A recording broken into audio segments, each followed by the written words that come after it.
Welcome to As the Story Grows. I'm Brian Patton. It's Drummer Week on the podcast. Today we welcome OTTO drummer Patrick Triko Chavez to the show. OTTO released Life is a Game back on March 24th. OTTO features Suicidal Tendencies bassist and Robert Trujillo's son, Ty. Patrick talks about growing up in North Carolina and the move to LA, getting into drums, the formation of OTTO, trying to make it without cashing in on name recognition, and more. Life is a Game is a fun, hard-hitting rock record, and I definitely recommend giving it a spin. So I hope you guys enjoyed today's chat and getting to know Patrick Chavez from OTTO.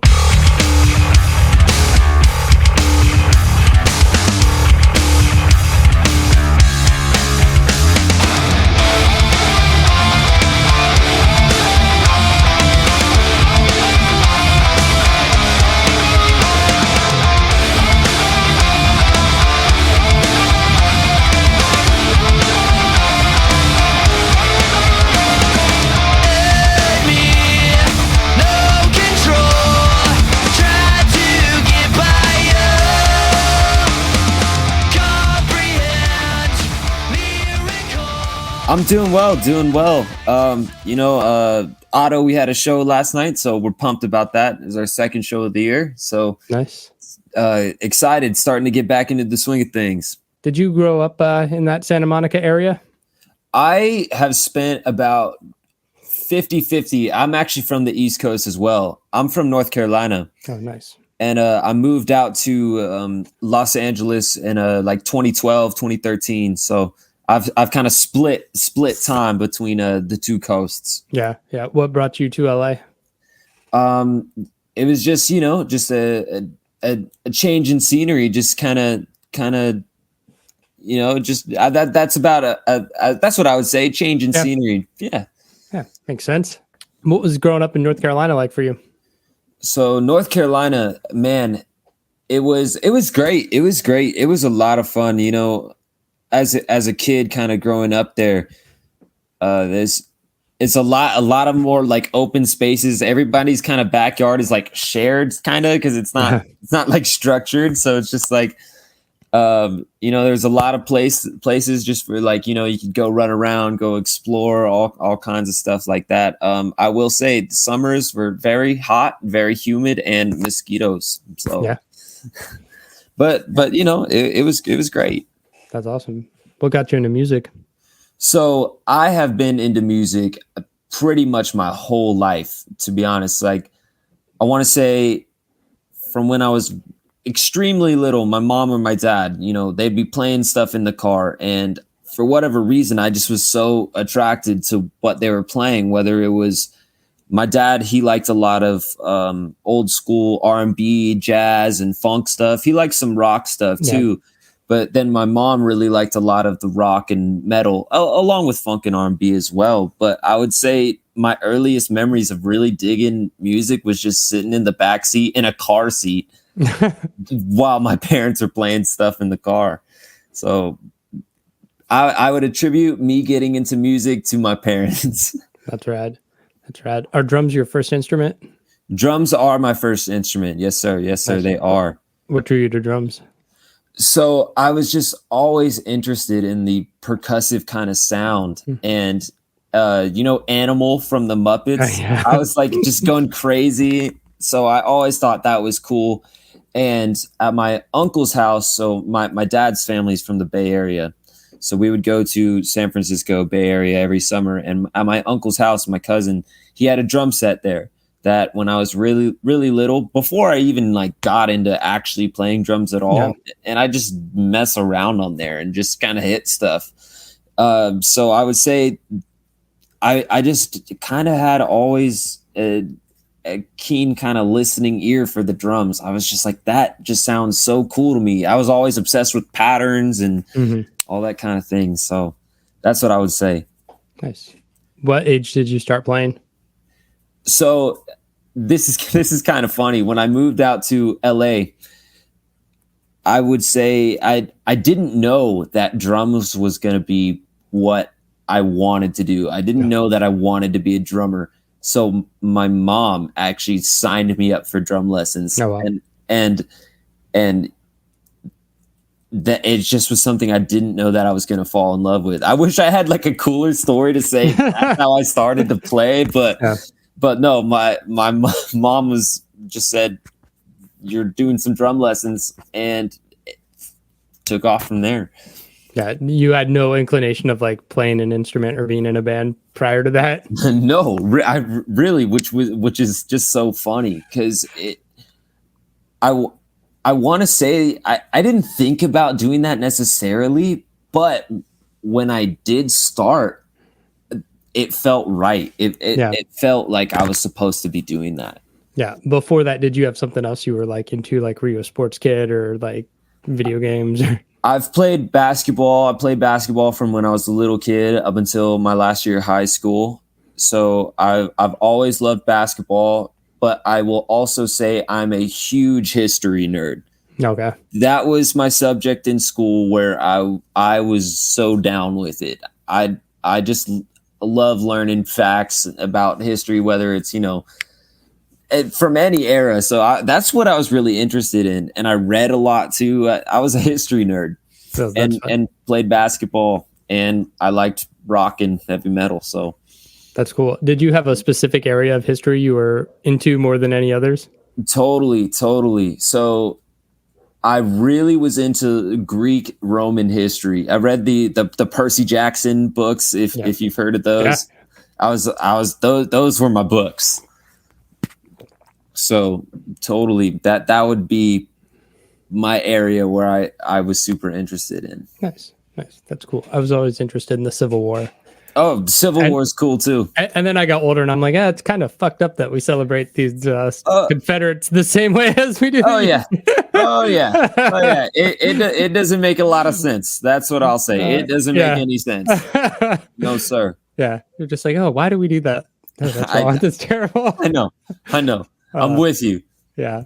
Oh, I'm sure North Carolina too. It's heavy-handed there. It is, and it doesn't make a lot of sense, but Yeah, that's cool. At what point did you start playing in bands? So when I started playing in bands, I was about 17 years old. I met some my original bandmates in high school. So I met Nick Garcia, who's a high school buddy of mine. He plays guitar. And I met James Hutchinson in middle school, who also went to my high school. And he played some guitar as well as, did some singing and some growling, that kind of stuff. And we formed a band in high school and started playing, local gigs and stuff like that. And so 17, 18 years old, that's when I really started to play in some bands. That's cool. Is it difficult in LA and that California area to really find a footing? It's like there's a lot of musicians but the music scene there is so big. Is it tough to in some ways it's probably easier to get started and get going, but also there's a sea that you're just drowning in locally. Totally. It's kind of a double-edged sword. You can find a lot of people who do music, a lot of people play different instruments. But when it comes to, trying to build a local scene within the grand scheme of music here in Los Angeles, it can be difficult just because there's such a huge abundance of it that a lot of stuff does kind of get lost in the mix, if that makes sense. Yeah.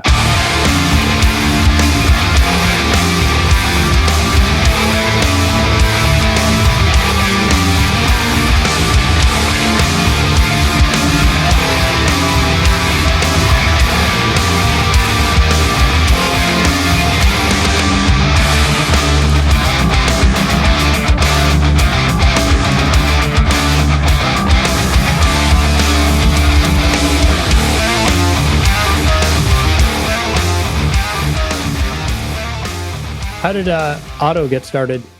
So OTTO got started.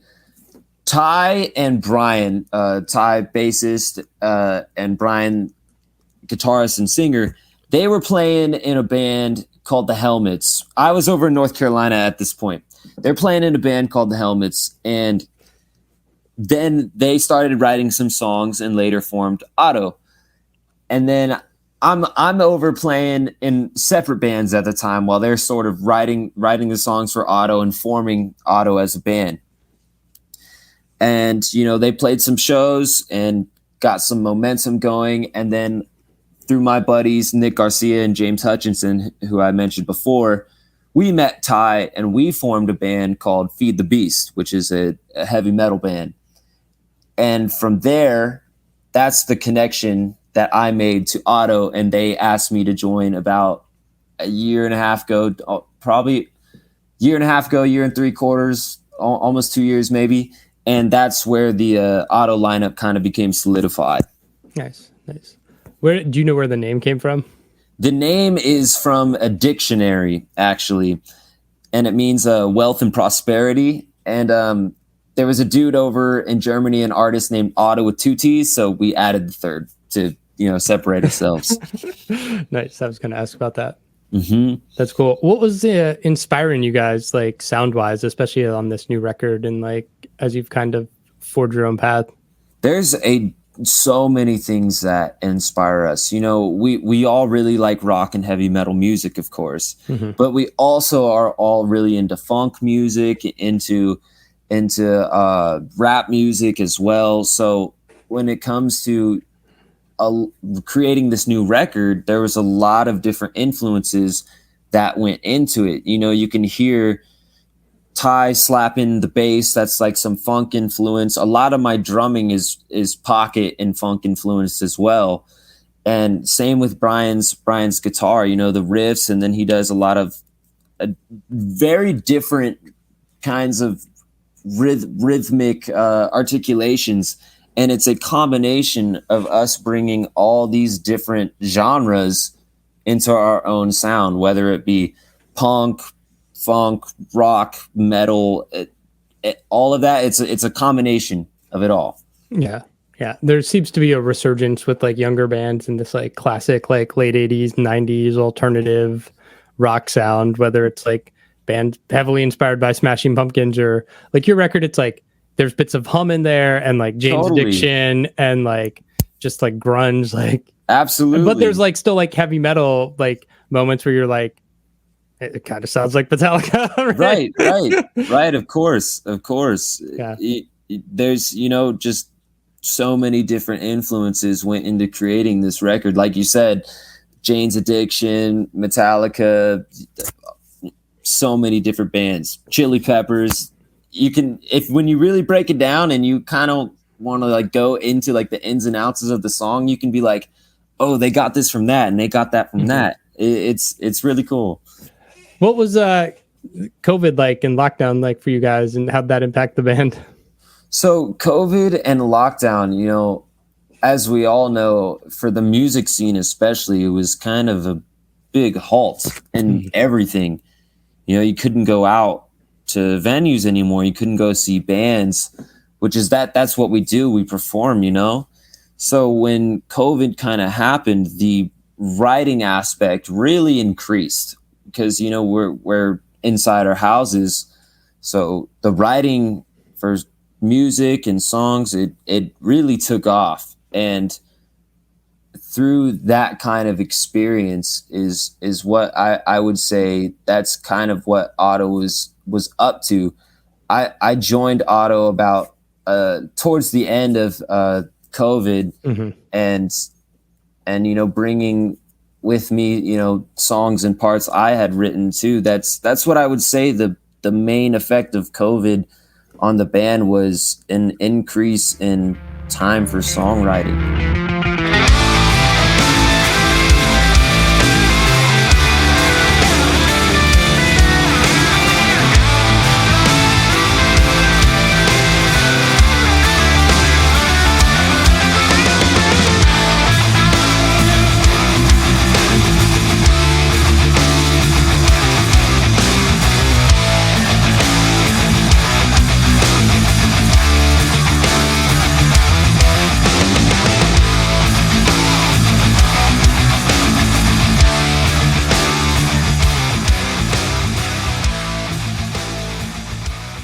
The album's called Life is a Game. Where'd that title come from? So Life is a Game is we have a song, one of our first single from the record that we released a few months ago is called Skyscraper. And it's it's about money, power, greed, and all that kind of stuff, and how it relates to, I guess, political landscape, as well as a car crash, actually. And when you combine all those kinds of things, when you're playing a game, you have so many different obstacles that you have to go through. So life, in a sense, is a game that you have to, figure out the ins and outs of. There's rules, but there's not rules. It can be complicated. Yeah. Is that like a theme that runs through the album, like dealing with like the consequences of political power, just trying to navigate life and the ever evolving nature of the world we live in, and especially America, where absolutely shit's on fire every day? Yes, sir. Absolutely. It's a common theme. I don't know totally about like the political landscape of Okay. it, but it's definitely more geared towards just trying to navigate through life.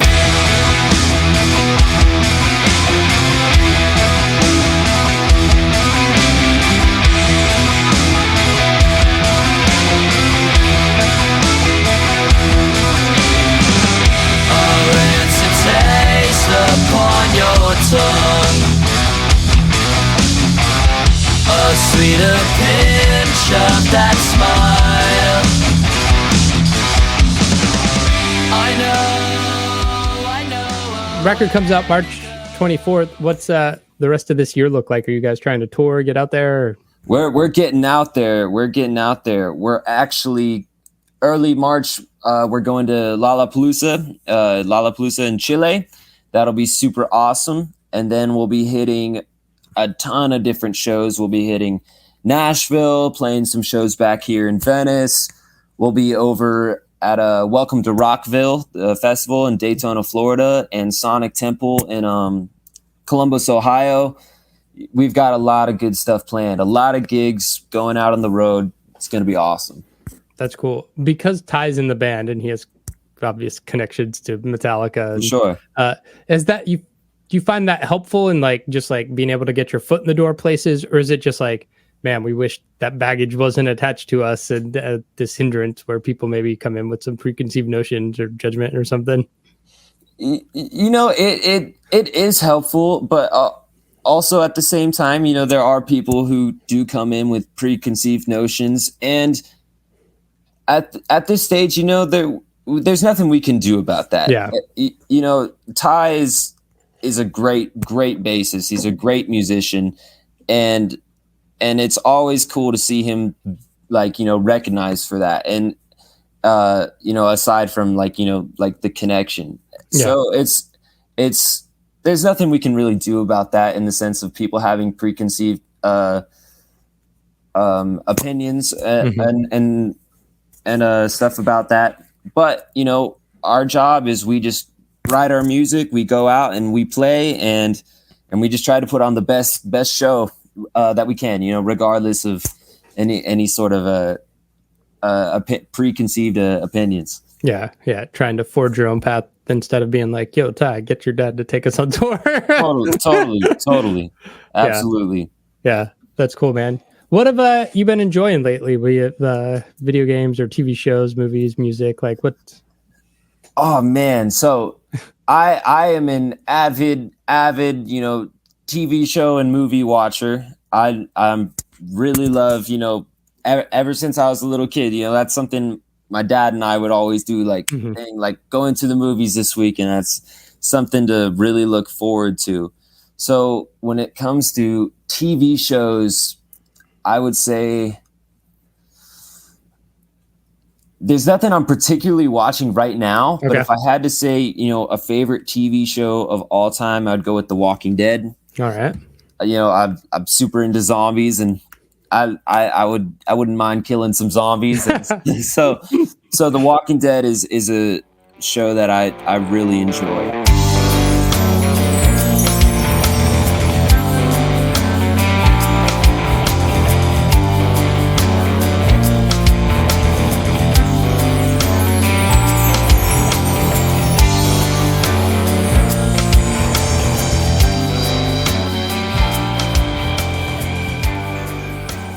I just want to, continue to do what we do, and we do our best to put on shows for people and do our best to just really, make people happy with the music and make people want to rock out. And I just hope everybody enjoys the upcoming album.